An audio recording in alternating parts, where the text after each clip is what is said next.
If we want to edit this text over here, we simply have to click on it.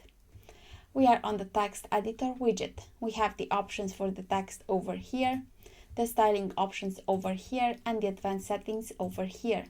For the content, we can customize the text over here. We can use AI by clicking over here, like so. If we want to use a new prompt, we have to click over here on new prompt. We can drop the cap, like so. We have the options for columns over here. We can see the change over here, and the column gap, like so.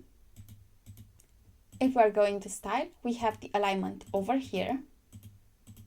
We have the color over here, the typography settings over here, the font family over here, the size over here, the width over here, the transformation, styling, and decoration over here. We have the line height like so, the letter spacing, and the word spacing. Let's click over here to go back to default. And we also have the text shadow. Over here we can change the color like so, the opacity like so, the blur like so, and the distance like so. And then we have advanced settings over here. We can always use global colors from over here and global typography from over here.